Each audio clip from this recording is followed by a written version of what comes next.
the MC with the sauce. Don't forget to subscribe to JQ. Today we have a very special podcast. On 28th October 2024, Zambia will commemorate and celebrate the 10th memorial service marking the passing of Zambia's 5th President of the Republic of Zambia, President Michael Sata. President Sata died on 28th October 2014 in London in the United Kingdom. He was serving as President of the Republic of Zambia. To help me review the life and times of Mr. Sata, I'm privileged to host a very special guest, Zambia's 6th President of the Republic of Zambia, Dr. Edgar Chagwalungu. Your Excellency, welcome to this interview. And how have you been? Well, thank you. I've been fine and standing by watching quietly as the people act. I'm the spectator. Now I see Zambia as the acting place.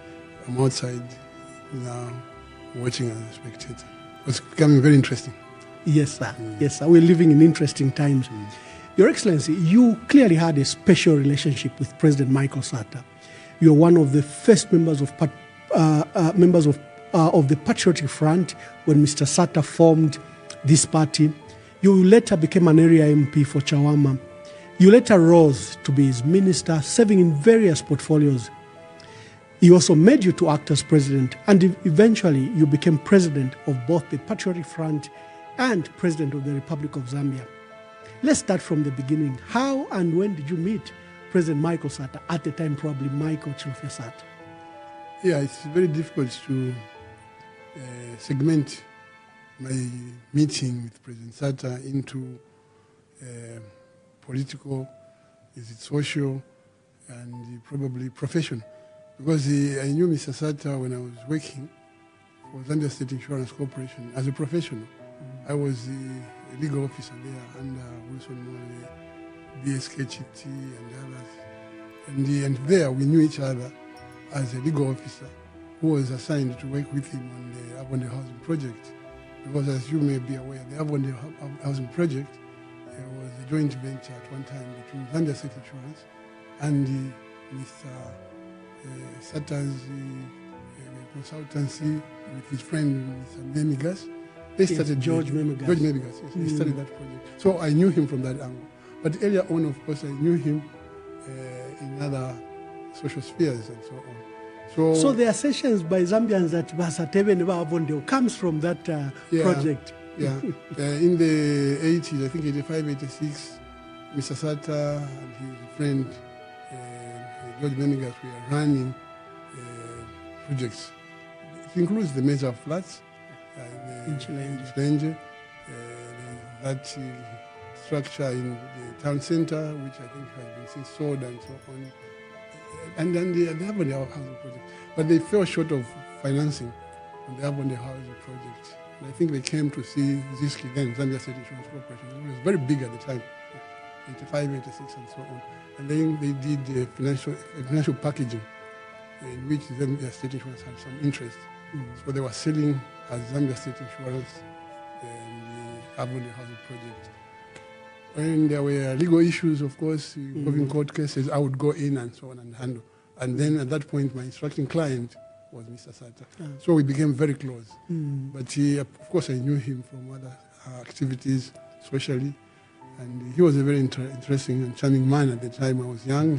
We used to call him Mike. We just knew him as Mike, swashbuckling and all, full of life. Yeah. Yes. Later in life?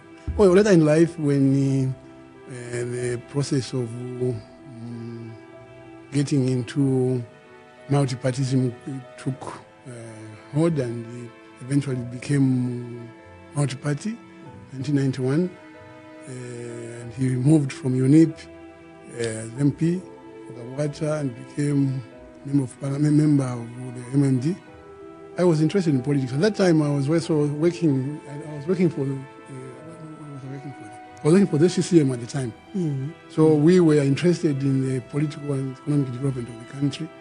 And then I knew of friends. One of them, like I said, Donald Chanda, who served Dr. Chiluba You served with him as economic advisor to the president. Yes. He was very close to me when I was working with Zambia State Insurance, the CCM, and all these places. And we used to share a lot of thoughts on the politics and the economics and everything. So when that came, and MMD was in power, in 1996 there was the first election, multi-party election, after 1991. Yes. And that election I was staying in Chawama. And that is where I think I crossed the Rubicon and became a politician. In 1996? Yes, because at that time, that's when I stood as an independent. And that was, parliamentary candidate? Yes, for Chawama. Oh, and that's the time. And that's the time when Jini Mungomba formed his party. I recall very well. The DECO. I remember very well. President Sata was already a member of parliament for Chawama. And the cry of the people of Chawama at the time was, we want somebody who lives here to be our MP, not somebody coming from Makeni. That was the only sore point. And they excited me, agitated me. To some people, incited me to join the fray. Yeah. And to vie for adoption as MMD. But of course, Mr. Sata was in charge, and a few other people, and they said, no, you cannot supplant President Sata as a senior member of the party. Yes. And the best you can do is go in as a mayor. And I refused. I said, no, it's the people of Chawama who want me to serve Chawama, not Lusaka as mayor or anything, and so on. I said, go in as councillor, then we'll make sure that we elect you as mayor. I said, no, people want me MP in Chawama. Yes. So I broke ranks. I stood for independent elections as an independent candidate. How did you fare? I fared very well. Oh, okay. Very well. Okay. We had a good time with MMD, and of course we were the only force they could contend with. And the records are there at the Electoral Commission of Zambia. Those who don't know, those who doubt can go and check. Yeah. And I begrudgingly got recognition, of course, from Dr. Guy Scott in one of his books when he talked about me in Chawama and so on. And many people got to know about me then. Yeah. But fast forward, when Mr. Sata himself now formed his party in 2001. Of course, he knew who was who in the political zoo. And he settled for me in Chawama. He handpicked me, literally called me. Those days, the mobile phones had just come. So he called me. How he got my number, I'll let you know later. But he got my number and he called me. He said, he's a lawyer. He said, Epo Muchiri. It's Fumemo. That was him. He said, Mwise Kufama's house. And so on. Yeah. So that's how I joined him. There were very few people around him then. Of course, people claim to have been pioneers. People claim to the foundation. You know that people like Mumbi, Ambassador Mumbi, was the one who was in Mozambique. He was in UK. Then Paul Lumbi. Yes, was there. I also know a few people who backed the movement in terms of resources, who may not be comfortable in terms of donation. But that's how it was started. And when we were going there, I remember one neighbor saying, that was 2001. Yeah.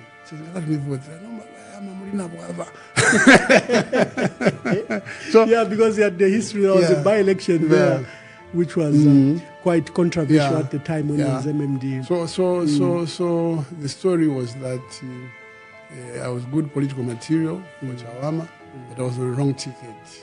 I joined the man we were not comfortable with. So we lost in 2001.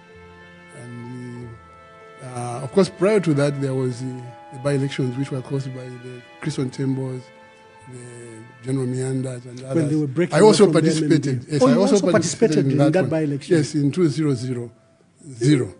Yeah, in 2000. 2000, yes. Yeah, I participated. Kabwata, Chawama. Yes. Yeah. I participated in that one actively. You also stood as an independent? No, I didn't stand as an independent, but I put my weight behind Geoffrey Samkonga. Samkonga. Because by that time I had crossed to I had crossed to UPND. Yeah, you crossed to UPND. In fact, the guy who got me to join UPND was Zambia'S Scott. Oh, okay. Zambia'S Scott, my dear friend, is the one who engineered me to join UPND, because he was the vice president. And we were working together in the League of Fraternity. We were housed in the same building. The match talked about that building near the DMMU. What do you call it? Yes, at the Addis Ababa roundabout. Yeah, that's where we were housed. So but of course, Sakwiba also helped me in 1996 campaign in Chawama. Okay. So I introduced him to the hustle and bustle of political life. Yeah. So when he joined Ramazoka, he invited me, and I joined Ramazoka. But in 2001, I left UPND because they couldn't adopt me. Yeah. They opted to adopt a Rose-speaking gentleman. That was my perception. Yeah. And I said, but this party is not for us. I thought he left out. But people were also angry because they said, look, you have a track record in Chawama. In Chawama, yes. You did very well in 1996. And we expected them to feature you in UPND. As their parliamentary candidate. And you would have easily won it. A sort of frustration. And I'm saying so, convinced that it was frustration. I left UPND. And at that point, Mr. Sata also was courting members and so on. So in 2000, I did not participate in the election, but I campaigned and made sure that Samkonga won. And Samkonga carried all the supporters, your supporters. Yeah, that's what happened. So now, the following year, we had this election, and I was with Mr. Sata. But on a very, very united note and on a very pleasant family note, the man I stood with who supplanted me in the elections of 2000 in Chawama was Mr. Fred Milinga, the owner of Little Woods Primary School. Yes. He was our chairman in UPND. At the time. Yes. I was just an ordinary member.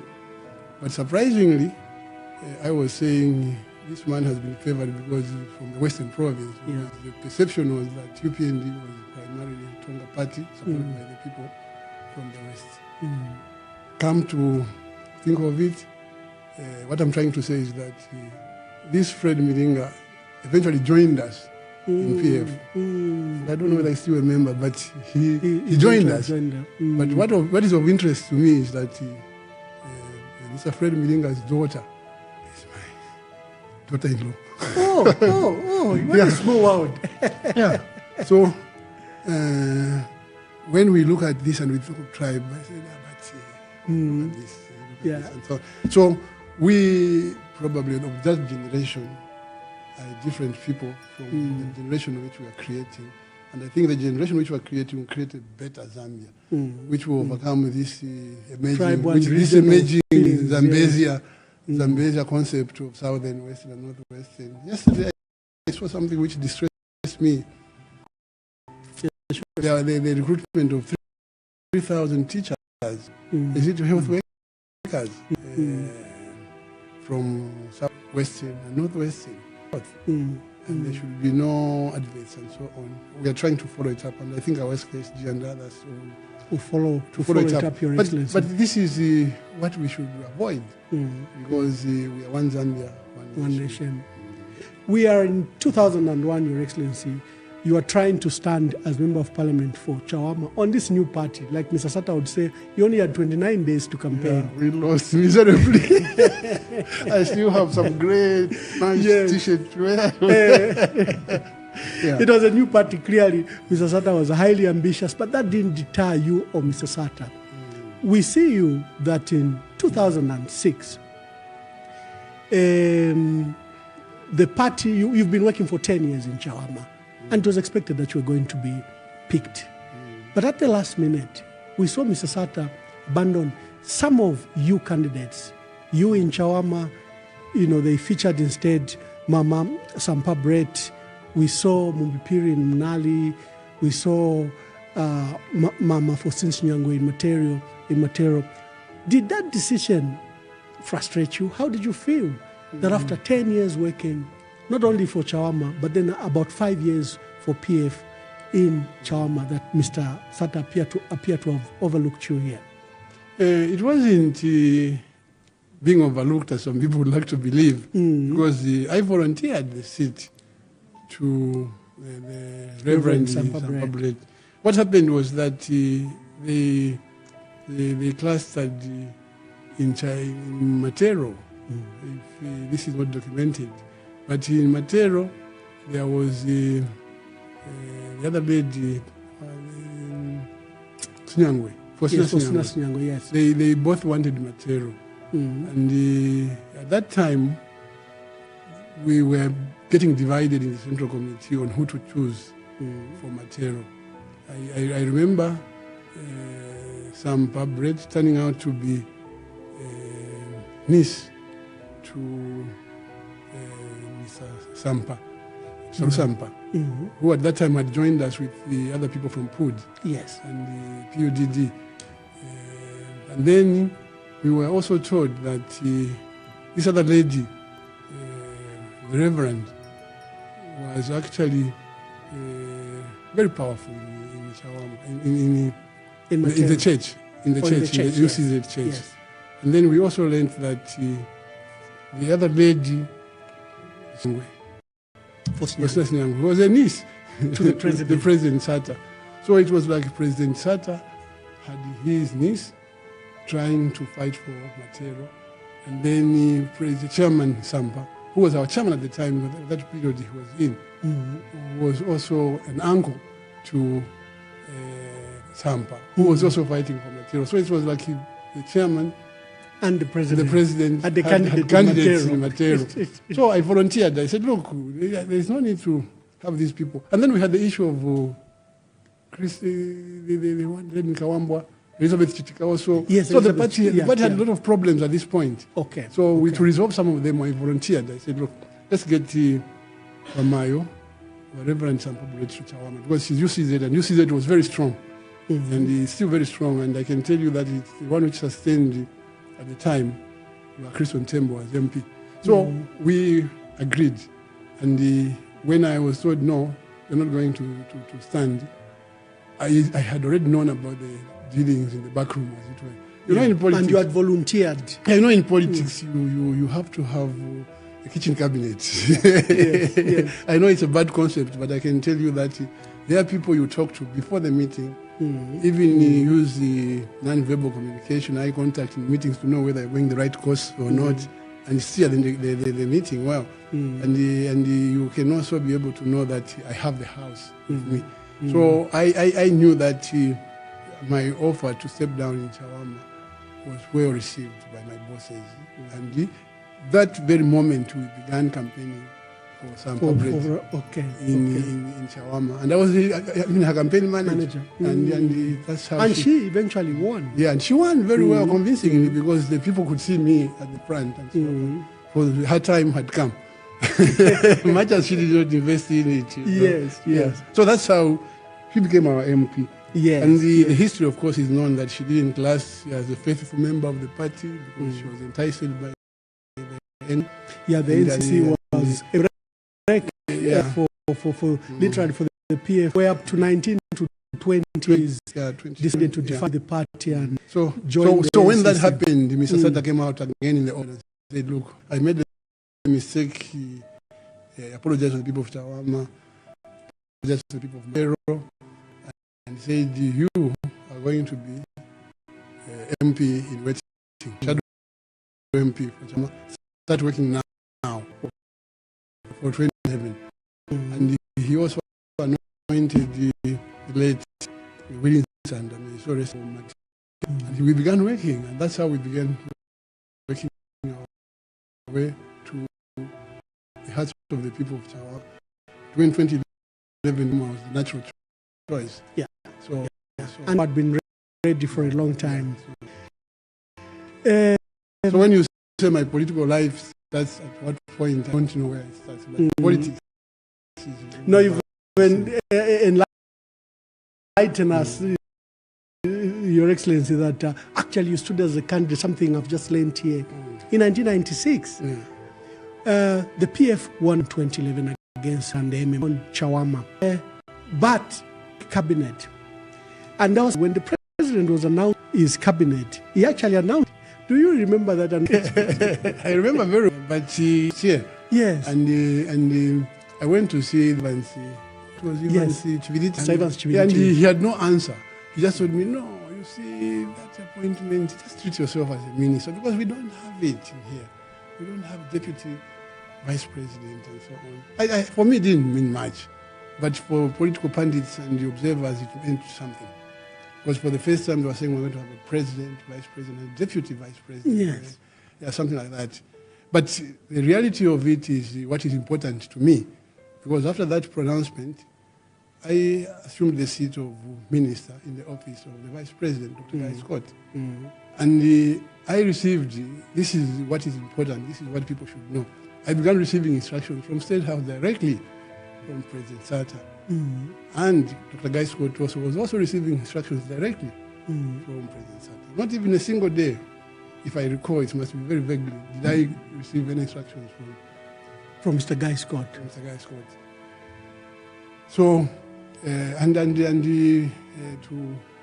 fast track time, when I left the vice president's office, I became Minister of Home Affairs. Home Affairs after the demise of Mr. Sakin. Then Mr. Sata appointed 2 colleagues in the office of the vice president. Harika was one of them, and another person who were Now deputy minister. deputy ministers in the office of the vice president. What they used to do is not what I was doing. But what I was doing is not what they got to be doing. So for me, I had a special role to play because I was like personal minister for the president. Even at that deputy vice president, deputy minister level, was who sent me on task. There was a time when I even called him. I said, "My president was traveling to Chipata." Yes. I said, I'm going to meet some chiefs there. But Nkanduluo doesn't know. She's the minister in charge of traditional affairs and chiefs. And says, you are questioning that. I said, you are a minister.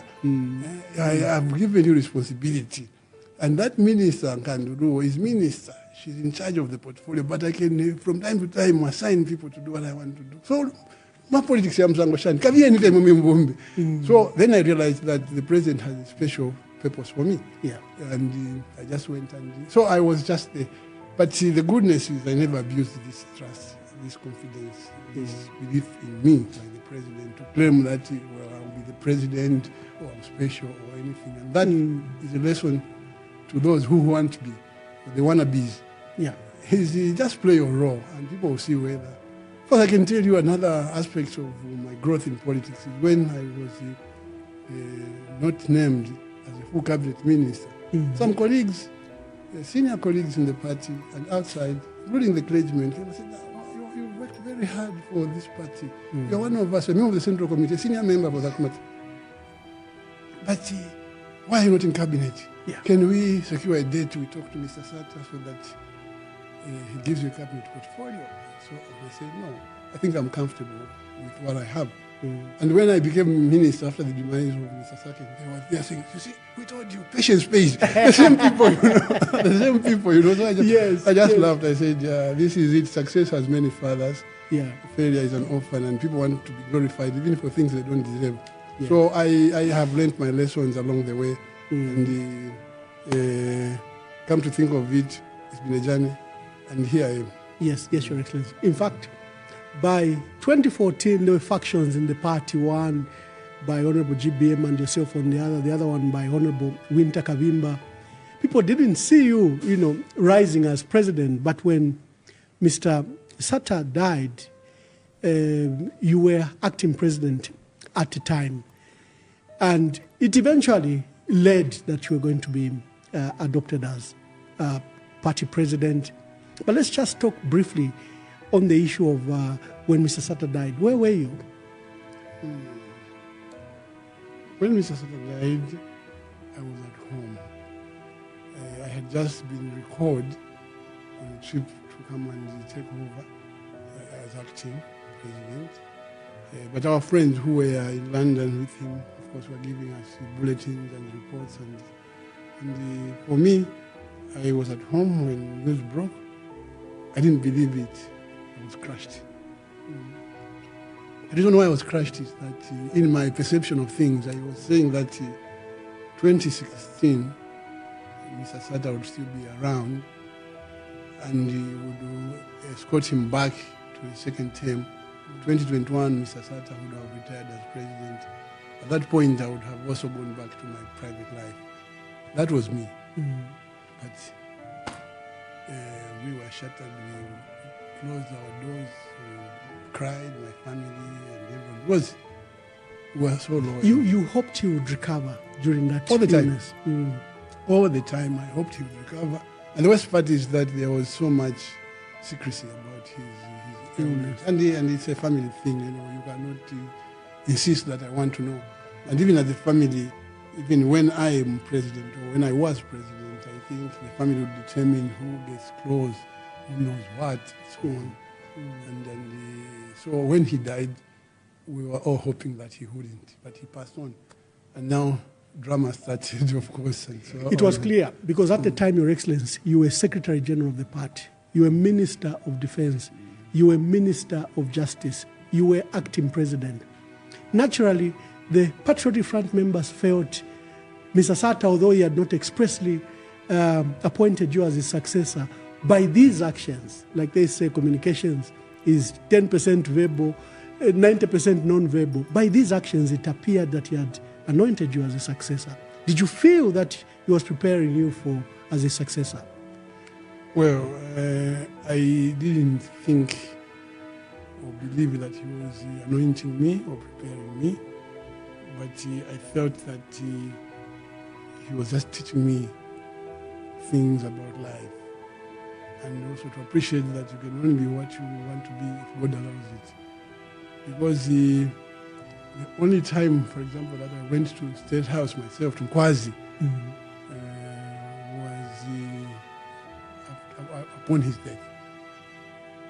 I never, ever went into his residence because my relationship with him was strictly that of master and servant. And I only met him in his office. But you'll be surprised that a lot of my colleagues were going to the residence and meeting him over snacks and so on and chat. And you know, the reason why I'm saying so is that Madam Kaseva and me grew up in the same township, went to the same primary school. Oh. Yeah, she was a grade ahead of me. Okay. But I never took that to make her so familiar and so on. Yes. That was me. So I would have taken advantage of that to draw myself very near To the president. but I didn't want to do that. And she was even admonishing me the other time. She says, next time the man tells you don't stand, ignore him. Just, you should stand in shawarma. I said, no, Mama. So that was me. But when now everything crumbled, he passed on, and I could see there was this struggle and so on. I said, can I take my position? What is my position? And my position was to go with what God had ordained for me, to go with what the masses wanted. And I could hear that my name was coming, so we prayed over it. I said, am I ready for this? And lo and behold, it came to pass. Because people came to pray for me. People came to finance me from without and from within. I said, no, look, we are going. So money is not a problem. When people love you, they will organize resources. They will do everything they can for you. When people believe in you, they will follow you. That is a lesson I learned. I was encouraged. And of course, the journey to the elections in Lugushi and the developments which came through, and all those people who wanted to stand and everything, I think is documented. But the truth of the matter is that when people recognize and accept you as a leader because you are leading with them, not pulling them along, but you are leading with them. What I'm saying is that you don't impose yourself on people. Lower yourself and people say, sit down here because this is where you belong. And that philosophy is very deeply rooted in me. So even my coming back, the much so-called which makes somebody sick, it's not me wanting to come back. And I can share with you that now the cry from some sources that help us transit from 2026 to 2031 so that we remake Zambia. we look at the Constitution, all those things the John Sangwas and others were crying for, which UPND ought to have introduced, which PF ought to have introduced, were not done, have not been done. And the only one we can trust now is you, because you won't be clamoring for another term in 2031. This is another dimension. Yeah. Now, it's not me who is saying this. It's not me who is saying this, but this is some people, serious people talking to me, says, no, I'm not aware, 2026, 2031, nimweta pakawefe akurudisha approve kale test. So to have 10 economy. What can we do in the mining sector? What can we do in the agricultural sector? What can we do in the energy sector? What can we do in the tourism sector? Because they've got nothing to fight for. But other can support, they will have the difficulty of being green and learning. They will have the difficulty of trying to assert themselves. So imamu can say, my karafila fini wangu toilet fine the parliament might be so I'm that TN. So it's not me who put myself here in this situation. So Your Excellency, I can confess that even in 2014, 2015, you were like a reluctant candidate. Many people remember that when there was that tussle about who should be acting president, you easily gave it up. Of course, I gave it up twice. Yeah. You see, I was reading something about the accidental president. And then this guy comes and tells me, this time we want you to be the incidental president. I said, but who am I? If I'm a vehicle, purpose for that purpose by God and the people of Zambia, I'll be. But if it's not meant to be, it won't be. So I don't know. I'm not like he's saying I want to be president by all means because I want to feel what it feels. I felt it. And I'm not saying I want to be president because I can do better, I'm the best. No. And in fact, I'm giving options. I'm saying, if you are not president, please consult me. I'll help you. This gentleman who is in there now, I won't refer to him because you accuse me of insulting him. I would have helped him if he cared to just ask me on a few things and so on. And I said, how would we do this? Locally and internationally. So I'm still useful. And I could still be useful in the presidency or outside the presidency. Your Excellency, when the PF, I think, served for 10 years, there's Mr. Sata for 3 years and yourself for 7 years. But before this, Your Excellency, in 2015 when you went to campaigns, I think you made some dramatic statements that you have no vision. Yes. But no vision of your own. Yes, I had no vision of my own. Why was that important to respect first the programs of Mr. Sata and to honor Mr. Sata's programs?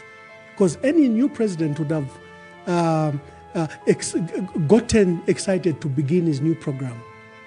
You see, with due respect to the history of the nation, when power shifted from UNIP to MMD, there was a vision which was transitional from Dr. Kaunda to MMD, where this vision was respected and given space and supported, we saw fruit. Where this vision was impaired or curtailed, there was a chaos. And the same goes for when MMD lost power to PF. I think there was a vision. And when I talk about vision, I include projects, I include the programs, and I include a lot of things. So when I took over, I was not from outside, I was from within PF. And we had a party program, we had a state program on development, manifesto, policy, and the projects. And I think it would be foolish for me to come in that here comes Edgar, I've got my vision, this is what I want to do from now to 2016. It would be like somebody who doesn't know what it takes to provide continuity. The continuity we had required that I subject myself to the vision of the party, the vision which Mr. Sata carried. And even now, it's the vision of Mr. Sata which we carry, which appeals to the Zambian people. You know, one may want to argue to say, no, PF was Michael Sata was PF. Yes, PF was Michael Sata was PF, but because Michael Sata's vision appealed to the people, up to now the name Michael Sata appeals. Yeah. And so if you want to continue with where Edgar Lungu left, you should use the Michael Sata attraction and you get a bit of flavor from Lungu and carry forward and see how you can develop the country. You cannot just come and say, look, I'm Ambassador Mwamba. I have come to change your lives. Here is why, that's why we are here. Somebody came to change our lives 3 years ago, and look at where we are. Left us in a bigger mess. Yeah, we are in a bigger mess, and in 6 years of independence, we have lost 57 years. So, you know, so I think that we did very well in terms of infrastructure, because I carried on with the vision of Mr. Sata, which was the vision of the party, which vision appealed to the larger majority of the Zambian people. And I think that we had a manifesto which we formulated for ourselves for 2021, going into the future. So as we go, that manifesto should be reactivated. And if these guys who are there meant well, they would have said, let's look at your manifesto, you know. So I think that it's a shame that Zambians don't think learning from one another is good practice. Zambians want a guy who knows it all, but here we are. Already we are regretting, we are saying, no, it was a mistake. We shouldn't have gone for a Mr. Know-it-all. We should have gone for a team player. No, clearly you left a good legacy of 10 years. First, the infrastructure development you've talked about. You built roads, bridges, health centers, clinics, hospitals, schools, colleges, universities, airports, dams, power stations. The vision of Mr. Sata. You've left out toilets. I also did toilets. You also did some toilets. Yes. But the big projects were so big that, you know, you'd let councillors launch the toilets on your behalf. So did you feel betrayed when Zambia voted out the PF, despite this massive work? No, initially, I felt betrayed. I felt this is a lot of ungrateful people. But when I settled down, I realized that these things have also got the hand of God in them. Yeah. You know, where God is, sometimes He wants things to reveal themselves and His might to prevail. Because up to now, many people say, we didn't vote for him. Eh? We didn't vote for him. They blame each other. So I can tell you, without mentioning names, that some senior officials in the Electoral Commission of Zambia came to me and said, how did we lose this election? Because we thought we were winning and we were computing and everything, but suddenly we've lost. I said, I don't know. Up to now, I don't know how we lost. But then there was loss of lives also. Jackson Kungo, may so rest in peace. Our dear brothers who were killed in Kanyama on the same day of voting, apart from those who are being butchered elsewhere and so on, by UPND. That day, Your Excellency, when the country and the world learned of the death of Mr. Jackson Kungo, your member of Central Committee for Northwestern Province, some called that you should cancel the election. I don't know if it reached you, but what were your feelings? Yeah, it did reach me. It reached me. A good number of people said, let's cancel the elections. But on reflection, I said we might even end up spilling more blood. Yeah? And I said, let's take it, let's allow it, let's allow the process and so on. There was a strong voice that let's cancel elections. But cancelling elections would have just meant more spilling of blood. Political tensions was too high. So I just said, no, let's go through the whole process and so on. And went through the whole process. And you'll be interested to know that even when it came to petitioning, we were ready to petition for the outcome of the election. But I reflected, because the tension was still there, and the 14-day window in which petitions are heard, I recalled what happened earlier. In 2016. In 2016, I realized it would just explode into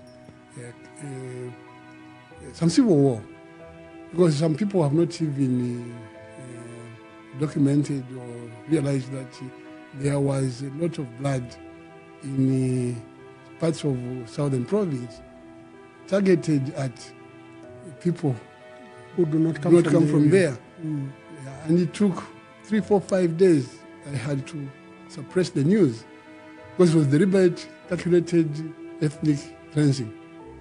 You speak Bemba, you speak Nyanja, you are the ones who voted for Lungu when they were being silenced and tortured and property burnt and killed.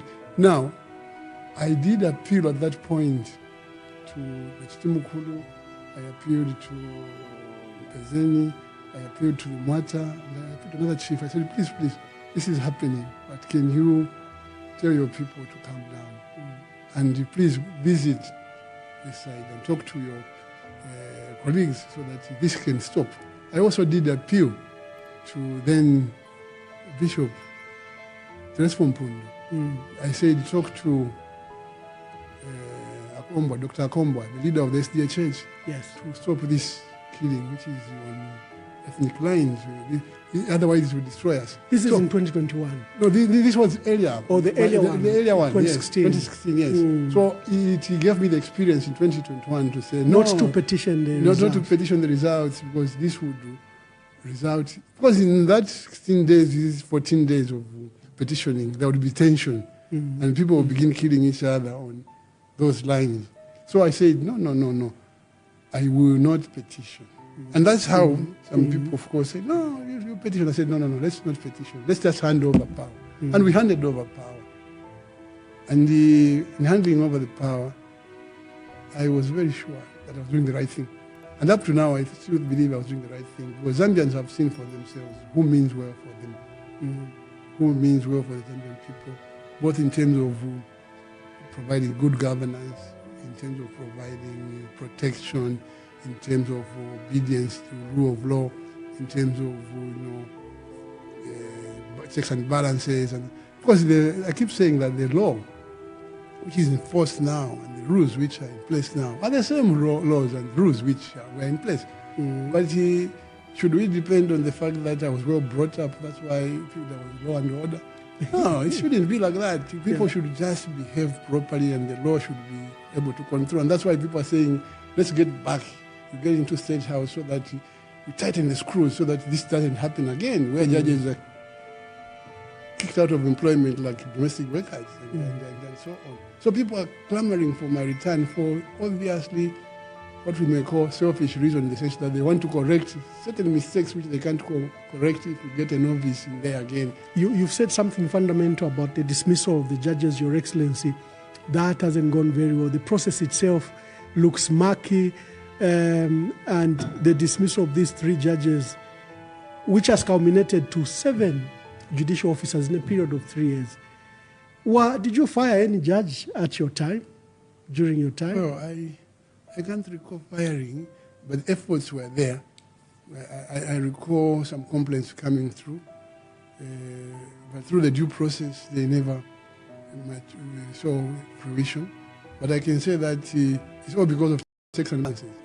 And I think that the tenure of security was more during my time than now, because we were reflective. We were also listening to the courts. If the court says, say this, we would say it, and so on. If the court says, look, allow this process to take place so that you fulfill the rule of law, we would follow that. But now what is happening is that everything goes. And the recommendation is a recommendation anyway. Finally, it's you to decide. So I think that the impunity has been escalated by the fact that some laws are loose. They need to be tightened so that from the word go, you can't have what is happening now happen. Yeah. Where the security of tenure for judges is guaranteed. Your Excellency, last year at this time, you, at the memorial of President Michael Sata's 9th memorial service, you announced your return to politics and your return to active politics. And it came at great sacrifice because you had to give up your pensions and benefits. Why were you motivated to make that fundamental decision? See, a year ago today, we had the PF rattled. I think a year ago, last Independence Day, 24th to be specific, PF was shaken, and up to now it hasn't recovered because of manipulation. And manipulation is, to put it simple, imingalato from the head of state and his ruling party. It's documented. He has gone into PF, caused the dissension, problems for us, and up to now we haven't found our feet properly.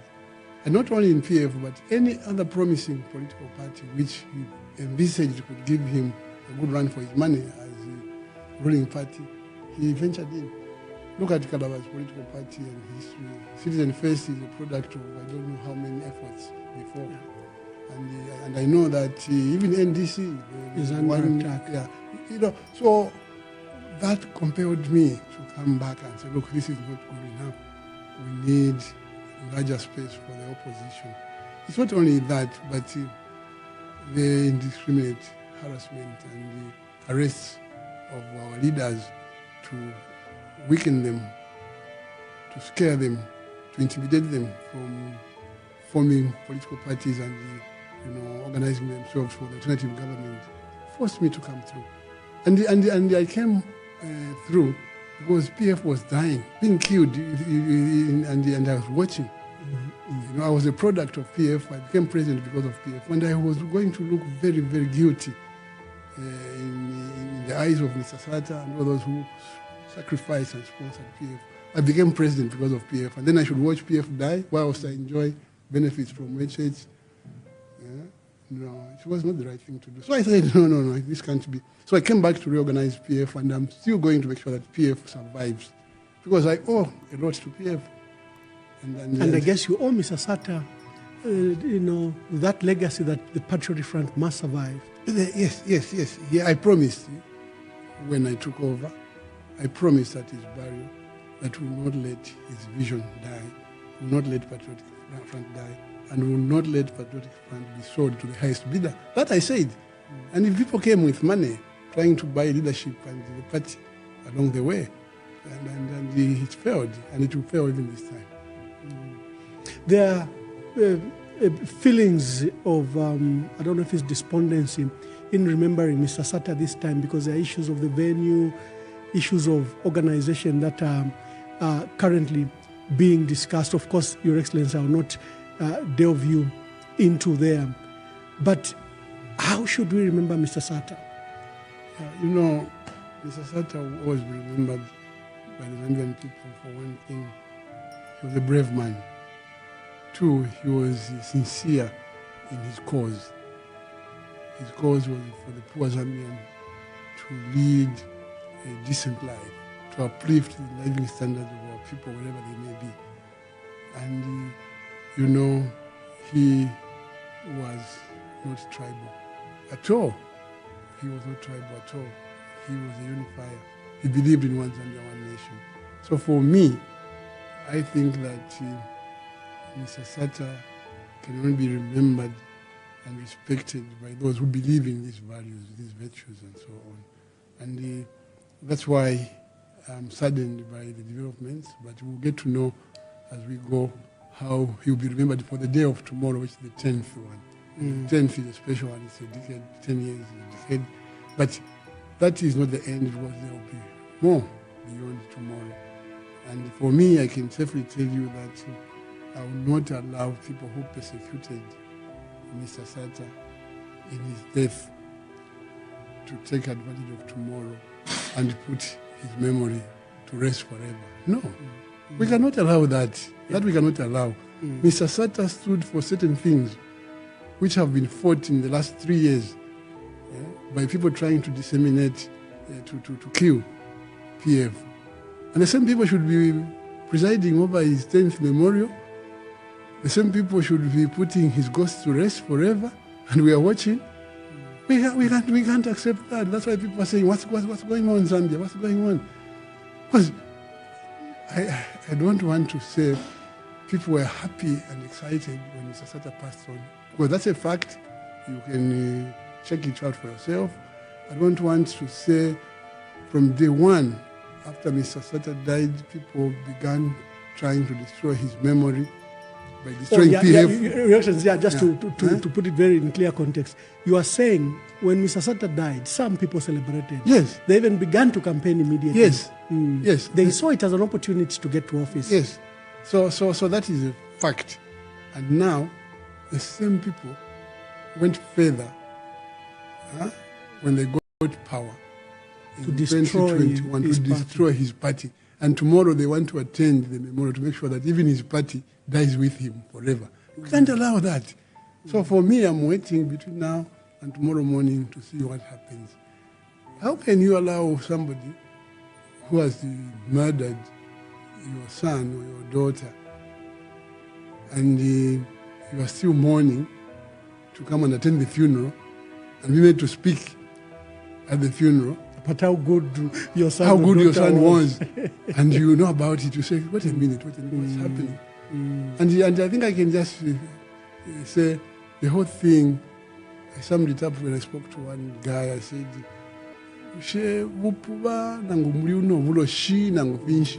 because how can you, Ambassador, a Catholic, be remembered in a Jehovah's Witness hall?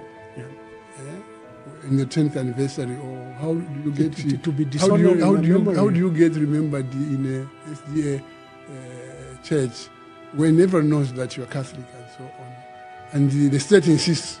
And the worst part is that I have learned that the Secretary to Cabinet is Catholic. Yes, he is. And so he is the Deputy Oliver Karabo. They're Catholic, and they should have told government to say, look, how these things are done. Especially Patrick Kangwa, who is a practicing Catholic church member, and I've seen him in church even giving mass, Holy Communion and so on. He should have said, wait a minute, we want to participate in this program. That's good. So let us engage the church to which the late President Sata belonged, and then we participate in there.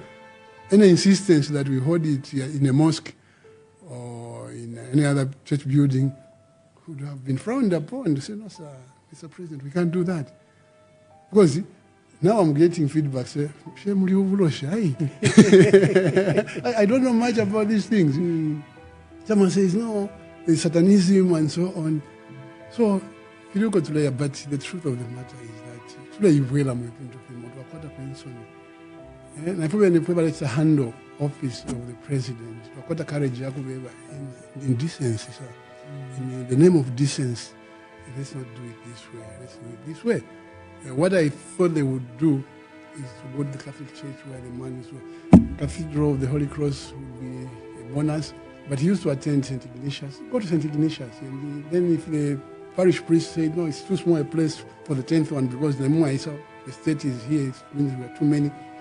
Let's seek the Vicar General or the Archbishop to assist us with the bigger space, which is the Cathedral of the Holy Child Jesus. Yes, that's how you go about these things. That's decency. That's when you begin now expunging the perception that and so on, which is not making sense. Yeah? The allegation that the Cathedral of the Holy Cross always handles national events. Oh. No. But the wishes, I think, of the family, the wishes of stakeholders like the Patriotic Front, where Mr. Sata died as president, become key. Yeah. Are you aware if you were consulted in any way? No. Me, I can't be consulted. I just hear my name being floated here. No, Lungu is at the stadium. He has been invited. No. I've not even received a phone call. Not even an intimation that I'm in attendance tomorrow. But what I've seen on social media is Jack Mwimbo is saying I should get permission to attend tomorrow's event. I don't know in which office, I don't know whom I should see, and so on. So, if it's not on social media, I don't get to know of it. But I have not received anything about the preps. But I think the SG has been working with the family and the state to ensure that there is harmony and respect on this occasion. And I think we'll go by what will happen. Thank you, Regents. My last but question. There's been a call that you should reconcile, or there should be some dialogue between the current president, Your Excellency. Mama, I have information right now. Yes, sir. That they want to raid my son's farm tomorrow to distract the happenings. And I learned this on Friday. And they're saying my son is on the run. I rang him. That is where you said I'm at home. You're on the run? He says, no. My passport is with the state. Now, you see, these are people who like putting red herrings at every spot, every opportunity to create a situation and so on, a perception and so on. So there is no desire by anyone in office currently to reconcile with me. They'd rather eliminate me from the ballot and, if possible, put a bullet in my head. Because I've heard stories. And these stories cannot just be stories from without, because the people who are giving us stories are from within, you know. So the fight that I shouldn't be on the ballot has been appreciated. The fight that probably I'll get a bullet is being investigated. But all the same, I can say God Almighty knows what I deserve for being a Zambian who wants to serve. I was in retirement alone there. They came and woke me up, harassed me to a point where I had to stand up and defend myself. I'm still defending myself. And I have to defend my family. Yes, I'm not saying that I should not defend my family and it's wrong for me to defend them. I'm defending my family, but my biggest family, the family of the Zambian people who are suffering, whom we promised a lot of things which we haven't done, and whom we persecute for insisting that, please, give us what you promised. Where is the 50 kwacha bag of milimi? In Mansa, what is happening? So you have seen that there is a serious shortage of fuel. And if that continues, where are we headed to? And what I'm seeing, for example, in Mansa, what I saw in Mansa elsewhere should have been chaos. But luckily, Zambians are very humble people, law-abiding and so on. But for how long? For how long? So for me, I learned also yesterday that they want to arrest me for saying liars are being exposed. Yeah, but you see, how do you reconcile like that? Eh? And you know, they've not fostered an environment for dialogue or reconciliation. No. Meanwhile, you're busy killing PF, which is my political party. You're busy appointing vice presidents and presidents and so on. What they're doing is what was frowned upon. I went to Kafue. Thomas, is it Njobo? Ziambo. No, the other Thomas, the mayor. What's the mayor? Oh, yes, Thomas Zulu. Zulu. Yeah, Zulu came as mayor to just witness the event. And he was fired. He was UPND council chairperson. He was fired. That's exactly what they were doing. I went to Kaoma. The mayor then, I was commissioning cadets in the correctional services. Yeah. He came as mayor. He was fired. And there was a by-election. Now, they are doing the same thing. And I'm watching. They're busy killing PF, and I should be watching and smiling and so on. And then we should sit and reconcile by handshakes and cups of coffee. No, that's not what you do. You know, you come clean. I have come. We want to make peace. This is what will happen. I go to Tingola. I cannot even drive to the funeral. I'm pelted with stones. Police are watching and so on. And they lie that, no, I was going to Lubengele. And you want to reconcile, come clean. He who comes to equity must come with clean hands. Yes, we saw a statement by Government, Your Excellency, alleging that they stopped you from going to Chiwempala and Chilawombwe, as if they have powers to stop you. But is that even legal? No, it's not legal. And I wasn't even going to Chiwempala. It's sad that I cannot respond to all these statements because I think I will be elevating them to my level or reducing myself to their level, which is not good. But they don't get anywhere near me. How can you lie that I was going to Chiwempala when I was going to the cemetery? And we had agreed that we were going quietly for the funeral. After the funeral, we come back quietly. And if they were interested in where I was going, they should have followed me from Lusaka to Tisamba to Kapiri to Ndola to Kabwe, wherever I was going. They never followed me. So they are just looking for excuses, and the people are looking at them and wondering that what's wrong with these people? Because at every turn, and there is one gentleman who is a PS, I feel very sorry for him, that when the time comes, because the lies that he has volunteered for the pack of liars in there is phenomenal and historical. Goebbels, of course, had his own pack. The Arab one was what? Comical Ali. Comical Ali. Yeah, we always have them. But I don't know what name we'll give that one. He's a shame. He's a shame. But we'll leave him to his level. Yes, Your Excellency. No, leave him to us.